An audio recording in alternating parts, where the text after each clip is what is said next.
أعوذ بالله من الشيطان الرجيم بسم الله الرحمن الرحيم للرجال نصيب مما ترك الوالدان والأقربون وللنساء نصيب مما ترك الوالدان والأقربون مما قل منه أو كثر نصيبا مفروضا صدق الله مولانا العلي العظيم.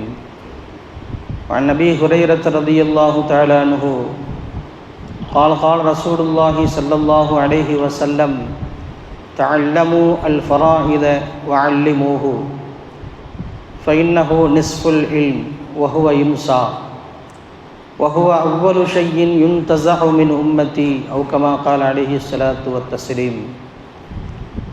அல்லாஹுவின் நல்லருளும் ஈருலக நாயகம் ரசூலுல்லாஹி ஸல்லல்லாஹு அலைஹி வஸல்லம் அன்னவர்களின் ஷஃபாஅத்தும் நம் எல்லோரின் மீதும் உண்டாகட்டுமாக.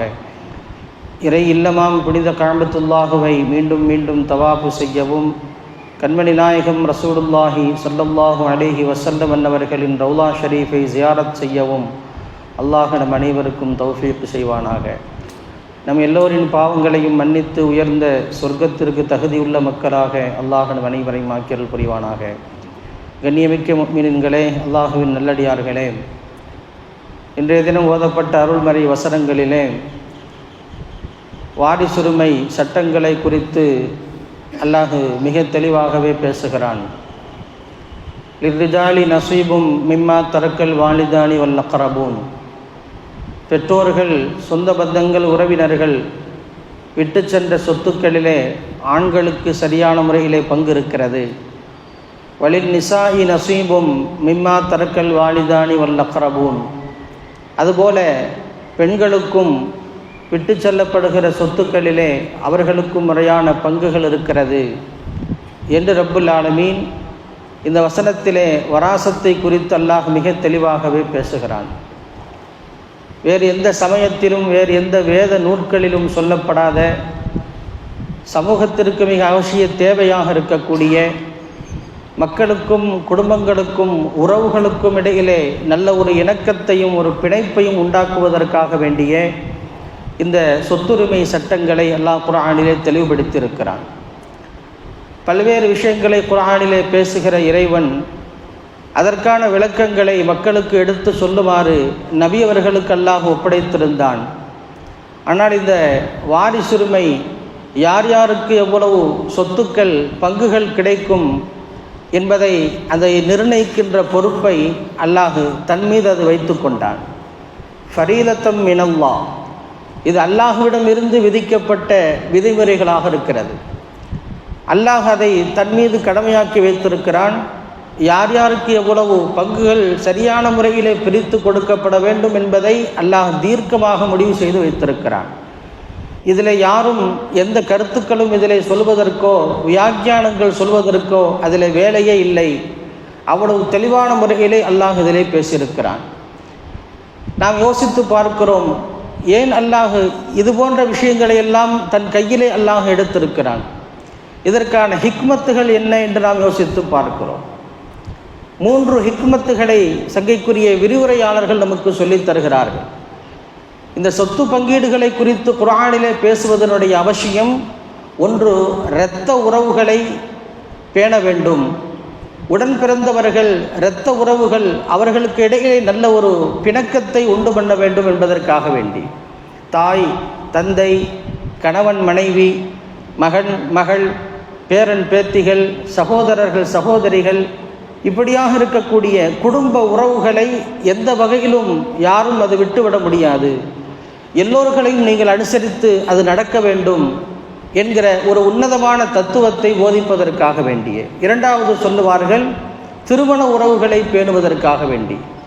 திருமணம் முடித்து கொண்டவர்கள், ஒரு ஆண் ஒரு பெண் சேர்ந்து இணைந்து வாழ்ந்தார்கள், அது காற்றோடு பறந்து விட்டது என்பது இல்லாமல் அவர்கள் வாழ்ந்த வாழ்க்கைக்கான ஒரு அர்த்தம் இந்த உலகத்தில் இருக்க வேண்டும்.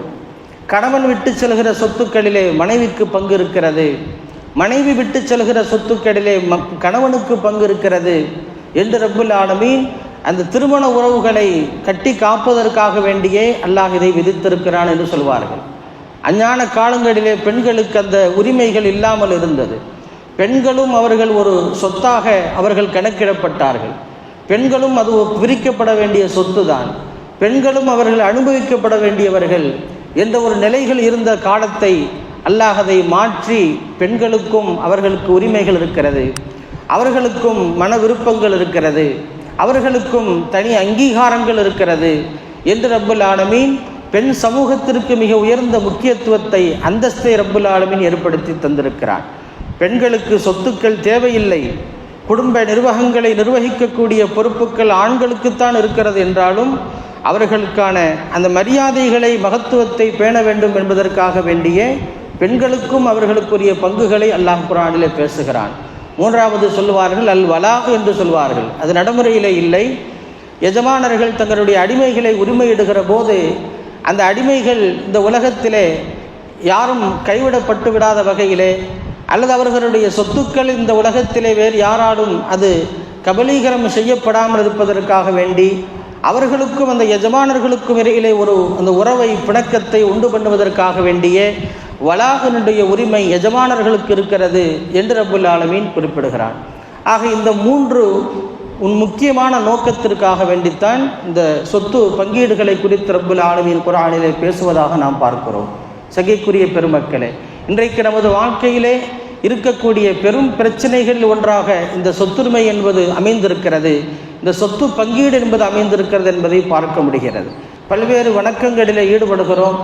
தொழுகைகள், தான தர்மங்கள், ஜகாத்துகள், நோன்புகள், இப்படி அல்லாஹ் நமக்கு விதித்திருக்கிற பல்வேறு கடமைகளிலே மிகச் சரியாக நிறைவேற்றுகிற நாம் அல்லாஹ் சொல்லுகிற இந்த சொத்து பங்கீடு விஷயங்களிலே எவ்வளவு தூரம் நாம் இது அசட்டு தன்மையோடு இருக்கிறோம், இதில் எவ்வளவு தூரம் ஒரு புரிதல் இல்லாமல் இந்த சமூகம் இருக்கிறது, எவ்வளவு தூரம் அதில் ஆசைகள் கொண்டிருக்கிறார்கள், பிறருக்கு கிடைக்காமல் செய்வதற்காக வேண்டி என்னென்ன தந்திரங்களிலே ஈடுபடுகிறார்கள் என்பதையெல்லாம் நாம் பார்க்கிறோம்.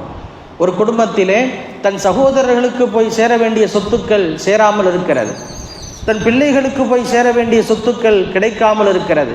பெற்ற பிள்ளைகள் தான் அவர்களுக்கு சேர வேண்டிய சொத்துக்களை சேர்க்காமல் இன்றைக்கு எத்துணை குடும்பங்களிலே சிரமத்தை உண்டு பண்ணுகிறார்கள். எத்துணை பெண்மக்கள் தங்களுடைய உரிமைகளை கோரி இன்றைக்கு நீதிமன்ற வாசல்களுக்கு போய் நிற்கிறார்கள் என்பதையெல்லாம் பார்க்கிற போது இவைகள் சரியான முறையிலே பங்கிடப்படாமல் இருக்கக்கூடிய நிலைகளை நாம் பார்க்க முடிகிறது. அருமையான பெருமக்களே, நாம் நம்மளுடைய ஈமான்கள், நம்மளுடைய அமல்கள் பாதுகாக்கப்பட வேண்டும் என்று சொன்னால் இறைவன் சொல்லுகிற இது போன்ற பொருளாதார நடவடிக்கைகளிலேயும் நாம் அதை ஷரியத்தின் சட்டங்களை பேண வேண்டிய கடமை நமக்கு இருக்கிறது என்பதை நாம் பார்க்கிறோம். சமூகத்திலே எவ்வளவு நிகழ்வுகள் இருக்கிறது. தன் சொத்துக்கள் தன் பிள்ளைகளுக்கு கிடைக்க வேண்டும், சகோதரர்களுக்கு அது போய் சேர்ந்து விடக்கூடாது என்பதற்காக வேண்டிய எவ்வளவு தந்திரங்களில் ஈடுபடுகிறார்கள். பல்வேறு நிகழ்வுகளில் பார்க்கிறோம் அல்லவா. ஆண் வாரிசுகள் இல்லை, பெண் வாரிசுகள் மாத்திரமே இருக்கிறார்கள். தனக்கு மனைவி இல்லாத சந்தர்ப்பத்தில் அந்த சொத்துக்கள் சகோதரர்களுக்கு போக வாய்ப்பு இருக்கிறது என்பதற்காக அதை தடுக்க வேண்டும் என்பதற்காக வேண்டிய ஒரு புதிய திருமணங்களை செய்து கொள்கிறார்கள். காலங்கள் பல கடந்தும் கூட இப்படியான ஒரு உளவியல் சிந்தனைகள் மக்களுக்கு மத்தியிலே புறையோடி போயிருப்பது என்பது அல்லாஹ்வினுடைய சட்டதிட்டங்களிலே விளையாடக்கூடிய ஒரு பெரும் விபரீதமாக இருப்பதை நாம் பார்க்க முடிகிறது. அல்லாஹ் விதித்திருக்கக்கூடிய சட்டங்களில் கடமையாக்கிய விஷயங்களிலே யார் யாருக்கு போய் சேர வேண்டும் என்பதை சரியான முறையில் பங்கிட்டு கொடுங்கள் என்பதை பெருமானார் ஸல்லல்லாஹு அலைஹி வஸல்லம் அது குறித்து நிறைவாகவே ஹதீஸ்களிலே பேசியிருக்கிறார். அதனால்தான் இது குறித்து உண்டான ஒரு புரிதலை, ஒரு விழிப்புணர்வை சமூகத்திற்கு உண்டாக்க வேண்டும் என்பதற்காக வேண்டிய தஅல்லமு அல் ஃபராயித, நீங்கள் இந்த சொத்துரிமை சட்டங்களை குறித்து உண்டான விஷயங்களை நீங்கள் கற்றுக்கொள்ளுங்கள். வஅல்லிமூஹு, அதை தெரிந்த விஷயங்களை மக்களுக்கும் நீங்கள் அதை கற்றுக் கொடுங்கள். நீங்கள் தெரிந்த விஷயங்களை மக்களுக்கும் நீங்கள் அதை எடுத்து போதியுங்கள். ஏன் ஃபஇன்னஹு யுன்சா வஹுவ யுன்சா, அது மறக்கடிக்கப்படக்கூடிய ஒரு கல்வி ஞானமாக இருக்கிறது என்று நாயகம் ஸல்லல்லாஹு அலைஹி வஸல்லம் சொல்கிறார்கள். அந்த இல்முகள், அந்த சட்டங்கள் இந்த சமூகத்திலே இல்லாமல் போகுவதற்கான வாய்ப்புகள் இருக்கிறது. இன்று யாரை சந்தித்து கேட்டாலும் கூட குர்ஆனில் சொல்லப்படுகிற வாரிசுரிமை அந்த சட்டங்கள் அவர்கள் தங்களுக்கு எதுவுமே தெரியாது. அது குறித்து உண்டான ஒரு அடிப்படை விஷயங்களும் கூட நாம் அதில் கவனம் எடுத்துக்கொள்வது கிடையாது. நாயகம் ஸல்லல்லாஹு அலைஹி வஸல்லம் இதைத்தான் சொல்கிறார்கள், வஹுவ அவ்வலு ஷைஇன் யுன்தஸஉ மின் உம்மத்தி, எனது சமூகத்திலிருந்து எடுக்கப்படக்கூடிய முதல் கல்வியாக இந்த சொத்துரிமை கல்விகள் இருக்கிறது என்று எச்சரித்திருக்கிறார். ஆக இந்த சமூகத்திலிருந்து அந்த இல்மு ஞானங்கள் எடுக்கப்பட்டு விடும், அந்த அபாயங்கள் நிறைந்திருக்கிறது என்பதை பெருமானார் ஸல்லல்லாஹு அலைஹி வஸல்லம் ஞாபகப்படுத்துகிறார்களே.